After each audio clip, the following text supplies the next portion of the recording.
They say evil lurks in the most unexpected places, but no one thought it would be born in the house of the village healer. Once upon a time, in the village of Amechi, a place wrapped in mystery and ancient secrets, a child was born under the strangest of circumstances. Her name was Adanna, and from the very moment she entered the world, the sky darkened as if nature itself recoiled from her birth. Thunder cracked, though there were no clouds, and the birds that perched on the trees around the village fell silent, their beady eyes watching with unease. It was as if the very air shifted in her presence. Adanna was beautiful, too beautiful, some would whisper. Her skin gleamed like polished ebony, and her eyes were as green as the lush jungle after rain. But there was something strange about her. Those eyes, too sharp, too piercing, they shimmered unnervingly in the sunlight, catching the light like the scales of a serpent. The villagers began to speak in hushed voices.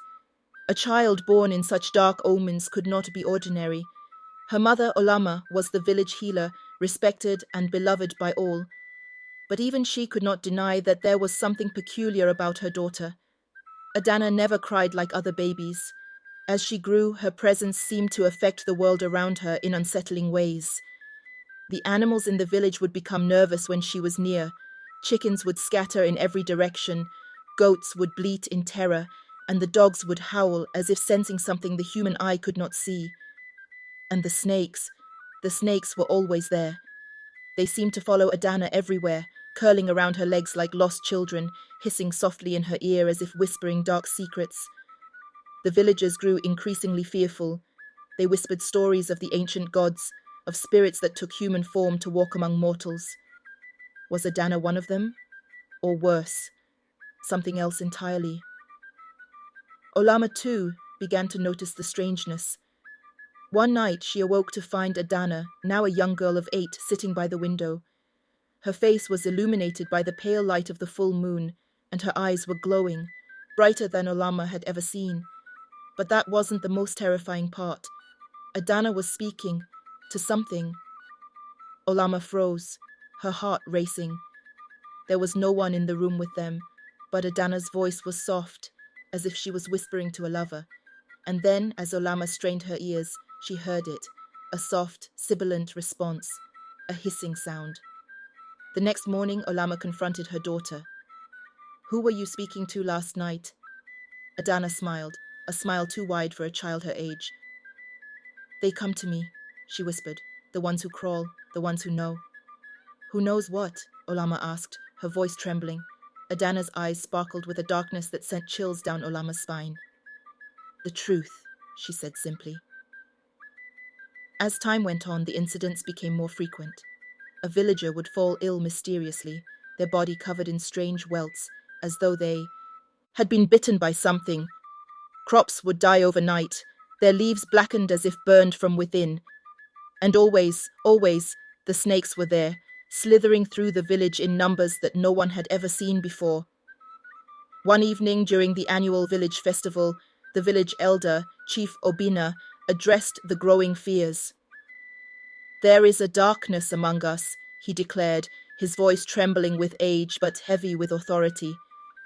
"A curse has befallen our village, and we must root it out before it consumes us all." All eyes turned to Adanna.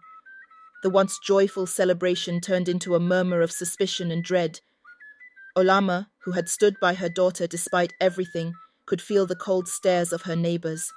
"We have done nothing wrong," Olama cried out, her voice thick with desperation. But deep down, even she was beginning to doubt. The signs were undeniable. And then something unimaginable happened. A cry rang out from the back of the crowd, followed by a scream.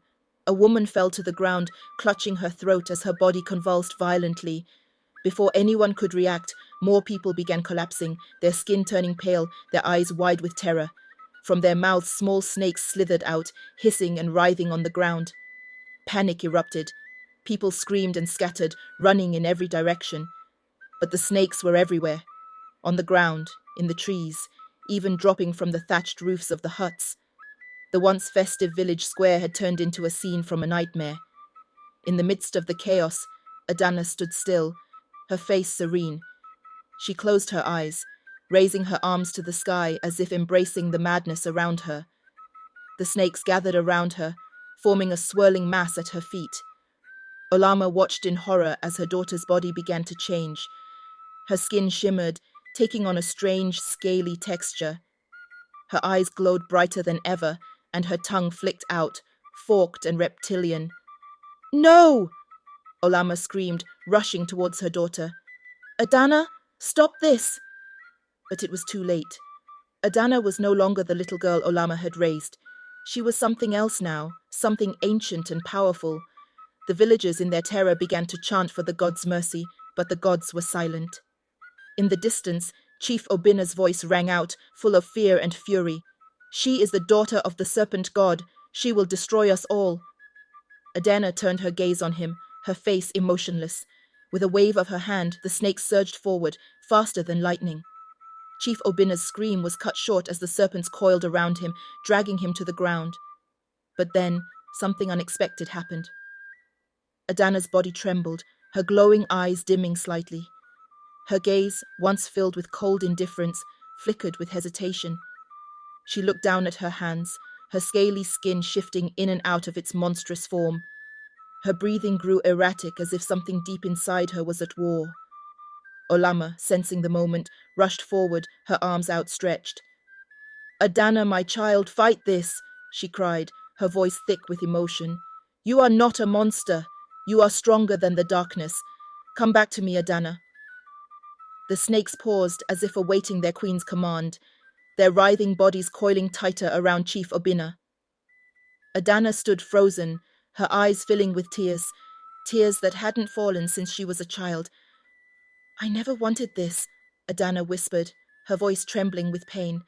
"I just wanted them to stop fearing me." Olama grabbed her daughter's hand, holding it tight. "I never feared you, Adanna. You are my child, and you are loved. This power doesn't control you. You control it. Let go of the darkness." Adanna's tears flowed freely now, and the snakes, sensing her inner turmoil, began to loosen their hold on the village. Slowly, the fog that had enveloped Amechi lifted, and the air grew lighter. The snakes slithered back, retreating into the shadows, their hissing fading into the silence. Chief Obinna, bruised but alive, gasped for breath, staring at Adanna in disbelief. The villagers, who had scattered in fear, cautiously emerged from their hiding places, watching as the girl they once feared stood at the center of the square, weeping in her mother's arms. "I don't know what I am," Adanna sobbed, her voice fragile and broken. "But I don't want to hurt anyone." Olama stroked her daughter's hair, her heart filled with love and relief. "You are not a curse, Adanna. You are not defined by your power. You are my daughter, and that is all that matters." Adanna closed her eyes, and with a final deep breath, she let go of the darkness inside her. The last of the snakes disappeared, retreating into the earth, leaving the village in peace. From that day forward, the people of Amechi no longer feared Adanna. Though her powers remained, she learned to control them, using her abilities to heal and protect the village rather than destroy it.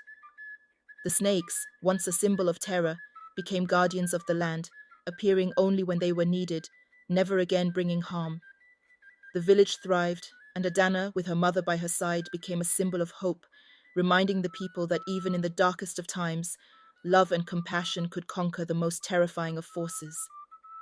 The story teaches that even the greatest darkness can be overcome with love, understanding, and the strength to change. No matter how deep the shadows, light can always find its way back. I hope you enjoyed the tale. If so, please like the video, share it with your family and friends, comment on it, and don't forget to subscribe to the channel and turn on the notification bell for more captivating tales like this. Goodbye.